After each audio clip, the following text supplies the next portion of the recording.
Praise the Lord. ദൈവനാമത്തിന് മഹത്വം ഉണ്ടായിരിക്കട്ടെ. എല്ലാ ദൈവമക്കൾക്കും യേശുക്രിസ്തു നാമത്തിലുള്ള സ്നേഹവന്ദനത്തെ അറിയിക്കുന്നു. നമുക്ക് ഇന്നത്തെ ചിന്തയ്ക്കായിട്ട് ദാനിയേലിന്റെ പുസ്തകം 3-ാം അധ്യായം 17-18 വാക്യം വായിക്കാം. ഞങ്ങൾ സേവിക്കുന്ന ദൈവത്തിന് ഞങ്ങളെ വിടുവിപ്പാൻ കഴിയുമെങ്കിൽ അവൻ ഞങ്ങളെ എരിയുന്ന തീച്ചൂളയിൽ നിന്നും രാജാവിന്റെ കയ്യിൽ നിന്നും വിടുവിക്കും. അല്ലെങ്കിലും ഞങ്ങൾ രാജാവിന്റെ ദേവന്മാരെ സേവിക്കുകയില്ല, രാജാവ് നിർത്തിയ സ്വർണ്ണബിംബത്തെ നമസ്കരിക്കുമില്ല എന്നറിഞ്ഞാലും എന്ന് ഉത്തരം പറഞ്ഞു. Praise the Lord. ഈ ഒരു ഭാഗമെന്ന് പറഞ്ഞാൽ നെബൂഖദ്നേസർ രാജാവ് ഒരു ഉത്തരവ് പുറപ്പെടുവിക്കുകയാണ്. ആ ഒരു ഉത്തരവെന്ന് പറഞ്ഞാൽ രാജാവ് പൊന്നുകൊണ്ടൊരു ബിംബത്തെ ഉണ്ടാക്കിച്ചു. ആ ഒരു ബിംബത്തിനെ എല്ലാവരും വീണ് നമസ്കരിക്കണം എന്നാണ് ഉത്തരവ്. അതിനെ നമസ്കരിക്കാതിരുന്നാൽ തീച്ചൂളയിൽ ഇട്ടുകളയും എന്നൊരു ഉത്തരവും കൂടെ പുറപ്പെടുവിക്കുകയാണ്. ഈ ഒരു പ്രഖ്യാപനം ഉണ്ടായപ്പോൾ തന്നെ എല്ലാവരും ഭയന്ന്, കാരണം സകല ജാതികളും ഭാഷക്കാരും എല്ലാം വന്ന് ഭയന്ന് ആ ബിംബത്തെ നമസ്കരിക്കാൻ വേണ്ടി വീഴുകയാണ്. ഇഷ്ടമില്ലെങ്കിൽ പോലും ആ ബിംബത്തിന്റെ മുമ്പിൽ വന്ന് നമസ്കരിക്കുക. കാരണം ഇത് നമസ്കരിക്കാതിരുന്നാൽ തീച്ചൂളയിൽ ഇടും എന്നുള്ളൊരു ഭയം കാരണം. ആ സമയത്താണ് അറിയുന്നത് 3 ബാലന്മാര് ഈ പുറപ്പെടുവിച്ച ഉത്തരവുകളൊന്നും നടപ്പിലാക്കാതെ വണ്ണം അല്ലെങ്കിൽ അനുസരിക്കാതെ വണ്ണം മാറിയിരിക്കുന്നൊരവസ്ഥ കണ്ടു. രാജാവിന്റെ ചെവിയിൽ ഈ വാർത്ത എത്തുകയാണ്. രാജാവ് ആ 3 പേരെയും വിളിച്ചിട്ട് അവരോട് കർശനമായിട്ട് വളരെ കോപത്തോടെ ചോദിക്കുന്നൊരു ഭാഗമാണിത്. അപ്പോൾ ആ ഭാഗത്ത് എന്താണ് ശത്രുക്ക്, മേശക്ക്, അബേദ്നെഗോ എന്നീ 3 ബാലന്മാരാണ് അവര് ശരിക്കും അവരോട് കാര്യം ചോദിക്കുമ്പോൾ അവർ പറയുന്നൊരു മറുപടിയാണ് നമ്മളിപ്പോൾ വായിച്ചു കേട്ടത്. ഞങ്ങൾ സേവിക്കുന്ന ദൈവത്തിന് ഞങ്ങളെ വിടുവിപ്പാൻ കഴിയുമെങ്കിൽ അവൻ ഞങ്ങളെ എരിയുന്ന തീച്ചോളിൽ നിന്നും രാജാവിന്റെ കയ്യിൽ നിന്നും വിടുവിക്കും. അവർക്ക് നല്ലൊരു ഉറപ്പുണ്ടായിരുന്നു പറയുമ്പോഴും, വിടുവിക്കാൻ കഴിയുമെങ്കിൽ എന്ന് പറയുന്നെങ്കിൽ പോലും അവർക്ക് ഹൃദയത്തിനകത്ത് നല്ല വിശ്വാസമുണ്ട്. ഞങ്ങൾ സേവിക്കുന്ന ദൈവം ഞങ്ങളെ വിടുവിക്കും എന്നൊരു വിശ്വാസമുണ്ട്. അത് തീച്ചൂളയിലായാലും അത് ഏത് അനുഭവത്തിലായാലും ഞങ്ങളെ വിടുവിക്കും എന്നൊരു ഉറപ്പ് ആ ബാലന്മാർക്കുണ്ടായിരുന്നു. കാരണം അവരെ ഇന്ന് കാണുന്നതല്ല, ഇന്നലെ നടത്തിയ ദൈവം എത്ര അത്ഭുതകരമായിട്ടും വളരെ അത്ഭുതകരമാകുന്ന രീതിയിലാണ് കർത്താവ് അവരെ നടത്തി എന്നുള്ളൊരു വിശ്വാസം അവരുടെ ഹൃദയത്തിലുണ്ട്. അവർ വിളിക്കുന്ന ദൈവം വിശ്വസ്തനാണെന്ന് അവർക്കുറപ്പുണ്ട്.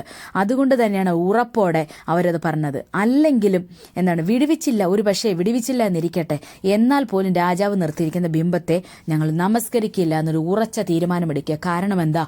അവർ പഠിച്ചു വന്ന പ്രമാണം, അവരാചരിച്ചു വന്ന കൽപ്പനകൾ, അല്ലെ, ഞാനല്ലാതെ നിനക്കൊരു അന്യ ദൈവങ്ങൾ ഉണ്ടാകരുത് എന്ന് ഞങ്ങളുടെ പിതാക്കന്മാർ തൊട്ട് ഞങ്ങൾ അറിഞ്ഞു വരുന്നൊരു സത്യമുണ്ട്.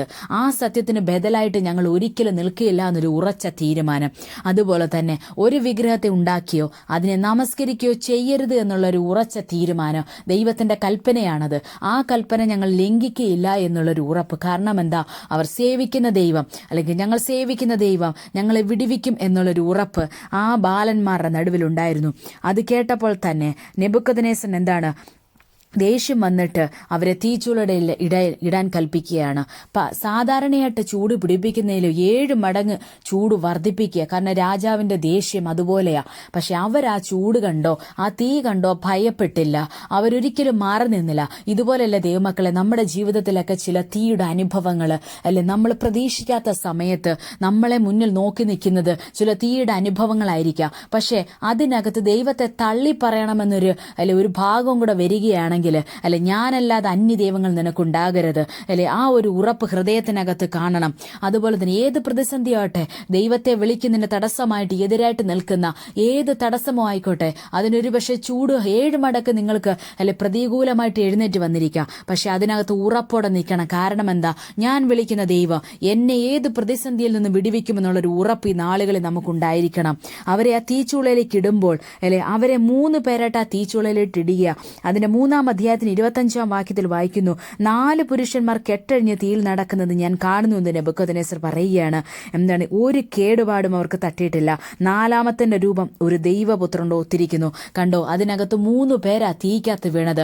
പക്ഷേ വെളിയിൽ നിൽക്കുന്നവര് അവര് എരിഞ്ഞു പോകുന്നത് കാണാൻ നോക്കിയിരിക്കുന്നവരുടെ കണ്ണിൽ കാണുന്നത് 4 പേര് അതിനകത്തൂടെ നടക്കുന്നതാ. അവർക്കൊരു കേടുപാടും വന്നില്ല.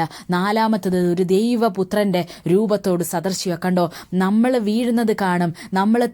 നമ്മളെ ഇരയാക്കുന്നത് കാണാൻ വേണ്ടി, നമ്മൾ കത്തി നശിക്കുന്നത് കാണാൻ വേണ്ടി പുറത്ത് പലരും കാണും. പക്ഷേ അവരുടെ കണ്ണിനകത്ത് നമ്മൾ കത്തുന്നതല്ല കാണുന്നത്.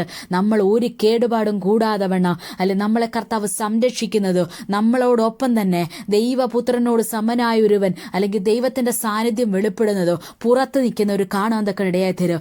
എന്തുകൊണ്ടാണ് ഞാനെടുത്തൊരു തീരുമാനം അല്ലെ, ഞാൻ വിശ്വസിക്കുന്ന ദൈവ, ഞാൻ ആരാധിക്കുന്ന ദൈവ, യേശു കർത്താവ് മാത്രമാണ് എൻ്റെ ദൈവമെന്ന് ഉറപ്പോടെ വിശ്വസിക്കുന്നവരുടെ മുന്നിലേക്ക് കർത്താവ് അത്ഭുതങ്ങളെ കൊണ്ടുവരും അല്ലേ. അതിനകത്ത് അവരെ ഇട്ടതാരാണോ, നെബൂഖദ്നേസർ ഇട്ടതല്ലേ. നെബൂഖദ്നേസർ പറയുകയാണ്, അതിന്റെ വാതുക്കൽ വന്നെന്ന് വിളിക്കുന്നൊരു വിളിയുണ്ട്, അത്യുന്ന ദൈവത്തിന്റെ ദാസന്മാരെ, ശത്രുക്കെ, മേശക്കെ, അബേദ്നെഗോവേ, പുറത്തു വരുവിനെന്ന് പറയാ. കണ്ടോ, അവന്റെ നാവ് കൊണ്ട് പറയുക, അത്യുന്ന ദൈവത്തിന്റെ ദാസന്മാരെ. എന്താ, വളരെ കോപത്തോടെ ആ തീച്ചൂളയിൽ ഇട്ടുകളഞ്ഞ ആ ഒരു രാജാവ് തന്നെ അവരെ സംബോധന ചെയ്ത് വിളിക്കുന്നൊരു വിളിയാ, അത്യുന്ന ദൈവത്തിന്റെ ദാസന്മാര്. അവനോട് തിരിച്ചറിയാണ്, രാജാവ് തിരിച്ചറിയാണ്, ഇവർ വെറും ആൾക്കാരല്ല, ദൈവത്തിന്റെ ദാസന്മാരായവരാണ്. അതുകൊണ്ട് അവരെ ദൈവം അതിനകത്ത് തീച്ചൂളയ്ക്കകത്തുനിന്ന് വിടുവിച്ചു എന്നുള്ളൊരു ബോധ്യം വെളിയിൽ നിൽക്കുന്ന കൽപ്പന ആരാണോ പുറപ്പെടുവിച്ച് അവൻ തന്നെ തിരിച്ചറിയത്തക്കണം. ഈ നാളുകൾ ദൈവമക്കളെ, നമുക്ക് മുന്നിലേക്ക് പല പ്രതിസന്ധികളും വന്നിരിക്കാം. ദൈവത്തെ ത്യജിച്ചു കളഞ്ഞ് അല്ലെ നിനക്ക് പല പ്രതിസന്ധികളും വരുമ്പോൾ നമ്മുടെ കൂടെ ഉള്ളവർ പറയും, നീ വിളിക്കുന്ന ദൈവത്തിന് ഒരു കഴിവുമില്ല, നീ അതിനെ ത്യജിച്ചു കളഞ്ഞിട്ട് അല്ലെങ്കിൽ ഇതിനെ നീ ഇന്ന വഴി കൂടെ പോ എന്ന് പറഞ്ഞേക്കാം. പക്ഷേ നമ്മൾ ആ വാക്ക് കേട്ട് അതിനകത്തൂടെ സഞ്ചരിക്കാനല്ല, എന്റെ ദൈവം എന്നെ വിടുവിക്കുമെന്നുള്ള ഒരു വിശ്വാസം ഈ നാളുകൾ ഹൃദയത്തിനകത്ത് ഏറ്റെടുക്കട്ടെ. മക്കളെ, നാളുകളിൽ വിശ്വസ്തയോടെ, വിശ്വാസത്തോടെ, പ്രാർത്ഥനയോടെ ദൈവസന്നിധിയിലായിരിക്കുകയാണെങ്കിൽ ഏത് തീച്ചൂളയുടെ അനുഭവങ്ങളിൽ നിന്നും കർത്താവ് നമ്മളെ വിടുവിച്ച് പുറത്തു കൊണ്ടുവരും എന്ന് പറഞ്ഞുകൊണ്ട് ഈ വചനങ്ങളാൽ നിങ്ങളെല്ലാവരെയും കർത്താവ് അനുഗ്രഹിക്കുമാറാകട്ടെ. ആമേൻ.